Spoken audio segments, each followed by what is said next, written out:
کربلا میں 10 محرم کو آپ کی شہادت ہوئی اور یزیدیوں نے آپ کو بہت ستایا، آپ پر پانی بند 3 دن تک پانی بند کیا گیا۔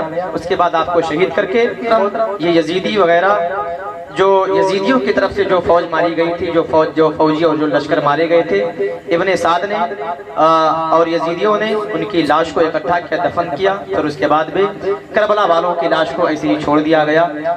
بغل میں گازریہ گاؤں کا ایک قبیلہ جو قبیلہ بنی اسد کا ایک قافلہ آیا اور امام حسین کے بچوں کو، چھوٹے چھوٹے بچوں کو، ان کے لاڈلوں کو، نواسوں کو، بھانجوں کو، بھتیجوں کو اکٹھا کیا، کفن دفن کیا۔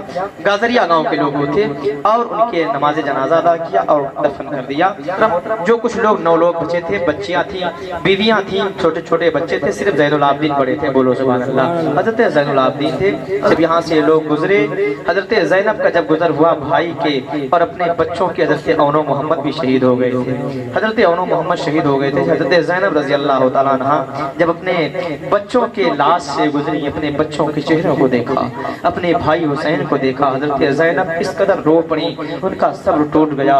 حضرت زینب کی آواز کو سن کر کربلا والے اپنے اور دشمن بھی رونا چالو کر دی۔ حضرت زینب رضی اللہ تعالیٰ عنہا روتی ہوئی کربلا سے جب چلی، آپ کو قیدی بنایا گیا سارے لوگوں کو، اور ابن سعد وہیں رک جاتا ہے رات بھر، اور اس کے بعد یہ سارا قافلہ سر حسین نیزے پر ہے، سر حسین نیزے پر ہے، اور یزیدی کہتے ہیں کہ آقا حسین کا نام مٹ گیا۔ یزید کہہ رہے ہیں کہ آقا حسین کا نام مٹ گیا، اس لیے سر حسین کو نیزے پر چڑھا دیا گیا۔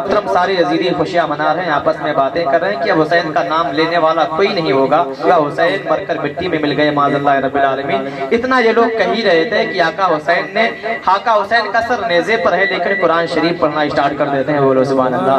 میرے آقا حسین قرآن شریف پڑھتے ہیں، ام حسبت ان اصحاب الکہف والرقیم کانوا من آیاتنا عجبا، بولو سبحان اللہ۔ قرآن شریف کا 15واں پارہ ہے حضرت، قرآن شریف کا 15واں پارہ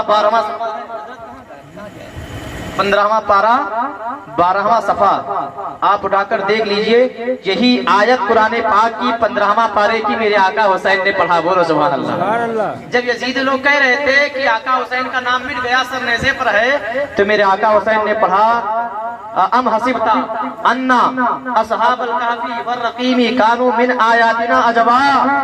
جب پڑھا تو سارے یزیدی جو آپس میں باتیں کر رہے تھے کہ حسین کا نام مٹ گیا، حسین دنیا سے چلے گئے، حسین کی نسلیں مٹ جائیں گی، جب قرآن پڑھنے کی آواز کو سنا، سر حسین سے قرآن پڑھنے کی آواز آ رہی ہے، سارے یزیدی باتوں کو بند کر کے قرآن شریف سننا چالو کر دیتے ہیں، سبحان اللہ۔ حسین کی طرف دیکھنے لگے، دیکھنے کے بعد میں حسین نے کہا کیا دیکھتے ہو میری طرف؟ یہ تو میرا یہ واقعہ گزرا ہے، اصحاب کہف کے واقعے سے کہیں حیرت انگیز واقعہ میرا ہے۔ سر نیزے پر ہے لیکن قرآن کی تلاوت ہو رہی ہے، میرے آقا قرآن پڑھ رہے ہیں، تو بتاؤ کبھی مردہ قرآن پڑھتا ہے کہ جس کا سر الگ ہو، دھڑ الگ ہو؟ کوئی قرآن ایسا پڑھے گا؟ لیکن میرے آقا نے میدان کربلا میں یہ ثابت کر دیا، سر کٹ گیا تو کیا ہوا، اسلام بچ گیا، بولو سبحان اللہ۔ میں نے اسلام کو بچایا ہے اور میں ابھی بھی زندہ ہوں، اس لیے ہم لوگ حسین کا نام لیتے ہیں۔ یہ سارا واقعہ ہوا، اور یہ سر حسین جب ابن زیاد کے دربار میں پیش کیا گیا، گورنر ہاؤس میں، کوفہ کا گورنر ہاؤس میں پیش کیا گیا، ابن زیاد کوفہ والوں کو بلایا اور کہتا ہے اے کوفہ والوں دیکھو سر حسین نے اپنا ہاتھ یزید کے ہاتھ پر نہیں دیا۔ اس کا مطلب ہم آپ کو بتا دیں، بیعت کا مطلب کیا ہوا، اس کا مطلب بتا دیتے ہیں، آپ لوگ سمجھ نہیں پاتے ہوں گے۔ یزیدی کہہ رہے تھے کہ اے حسین یزید کی بیعت کر لو۔ بیعت کے معنی کہ جو یزید کہہ رہا ہے ساری باتوں کو تسلیم کر لو، یہی بیعت ہے۔ جو یزید کہہ رہا ہے، یزید کی ساری باتوں کو تسلیم کر لو، قبول کر لو کہ ہاں یزید حق پر ہے، کہ یزید حق پر ہے۔ تو یزید شرابی ہو گیا تھا، یزید شراب پینے لگا تھا، شراب پی کر مسجد میں جانے لگا تھا، لوگ بھی شراب پی کر مسجد میں آنے لگے۔ اچھا بتاؤ، شراب پی کر کوئی مسجد میں جائے گا تو آپ جانے دو گے؟ نہیں۔ کون ہے ایسا کہ کوئی شراب پی کر آئے تو آپ مسجد میں ایک قدم بھی اسے داخل نہیں ہونے دیں گے نا؟ تو حسین کیسے برداشت کرتے؟ جب بھی آج قانون کو ایک غلط قدم اٹھاتی ہے تو دھرنا پردرشن ہوتا ہے کہ نہیں ہوتا ہے؟ जब कानून कोई गलत कदम उठाता है, कोई गलत कानून राइज करता है, तो धरना प्रदर्शन होता है कि नहीं होता है? कभी दिल्ली में, तो कभी लखनऊ में, कभी गोंडा में, कभी टियाथोक में, कभी आपके सभाखंड में, हर जगह लोग धरना देते हैं कि ये कानून हम नहीं मानेंगे, तुम्हारे कानून को नहीं मानेंगे। कभी कदार होता है कि नहीं होता है? आपने उस चैनल पे, तो जब यजीद ने शराब को जायज कर दिया और शराब पीना कुरान पाक में हराम है, यसअलूनका कुरान शरीफ यसअलूनका अनिल खमरी वल मैसिरी कुल फीहिमा इस्मुन कबीर, कुरान शरीफ की आयत करीमा है, यसअलूनका अनिल खमरी वल मैसिरी कुल फीहिमा इस्मुन कबीर।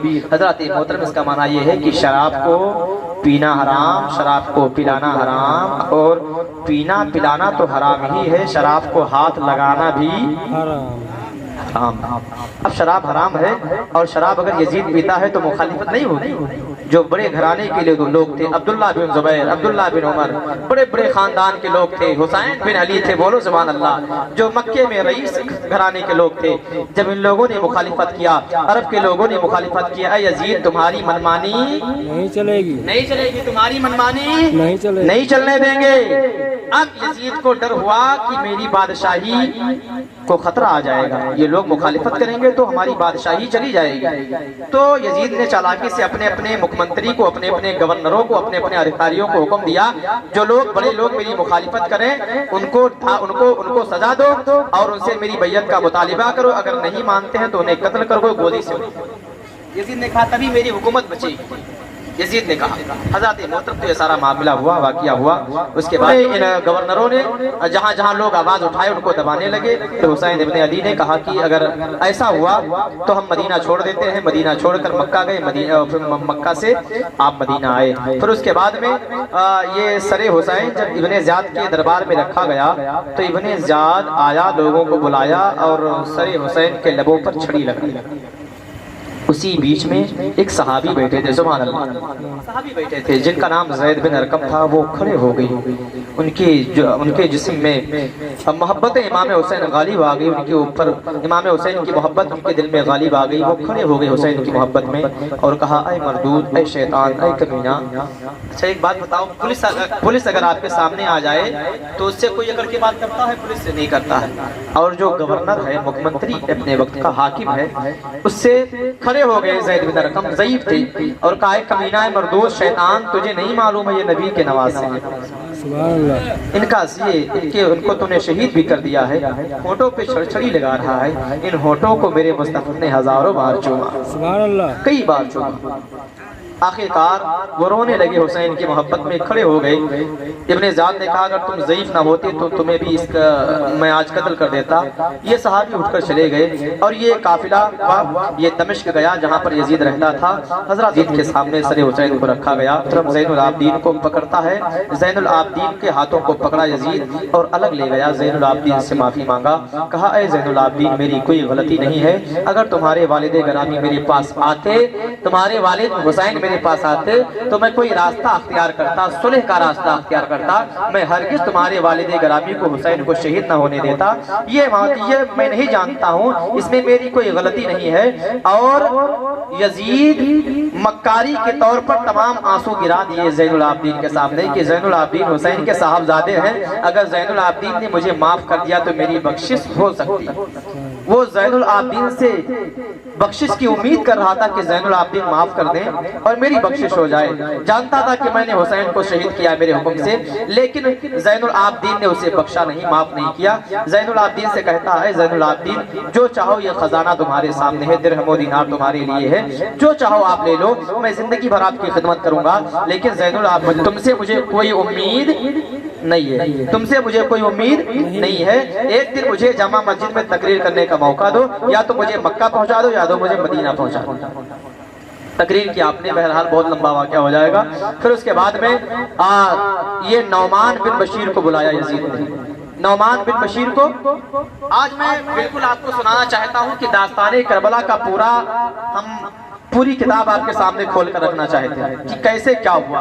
अगर आप लोग सुनो खर्चा किया है, इतना पैसा जो आपका खर्चा हुआ है, मैं पूरी दास्ताने करबला को खोल कर आपके सामने रखना चाहता हूँ। क्या हक है, क्या सही है, क्या गलत है, पूरी दास्ताने करबला। आप मुझसे के लोग बैठे, हमारे हजरत है, हमारे कारी सनाउर रहमान साहब है, कारी शमीम साहब है, अगर आप लोग जहाँ से कह दो मैं अल्हम्दुलिल्लाह वहाँ से सुना सकता हूँ पूरी दास्ताने करबला शुरू से लेकर आखिर तक, कहीं भी से आप बोल दो मैं। लेकिन मैं चाहता हूँ कि समझ में पूरी दास्तान आ जाए। ये गया और ज़ैनुल आबिदीन से रोने लगा, लेकिन ज़ैनुल आबिदीन ने कहा मुझे तुमसे कोई उम्मीद नहीं, मुझे मदीना बिन बशीर को बुलाया। नौमान बिन बशीर पहले को मरे, लेकिन नौमान बिन बशीर ने हज़रत मोहतरम आपके साथ कोई ज्यादती नहीं किया।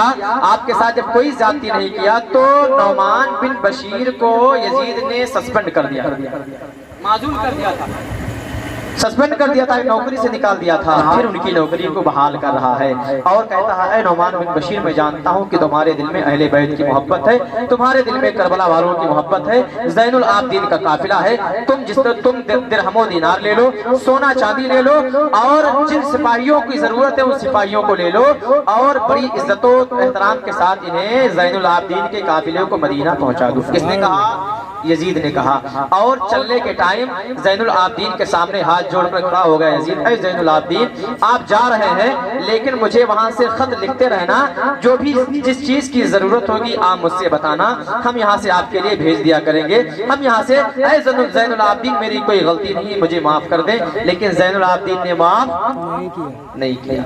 हज़रत मोहतरम और नौमान बिन बशीर 30 आदमी का एक दस्ता लेकर 30 सिपाहियों का एक गिरोह लेकर जाता है।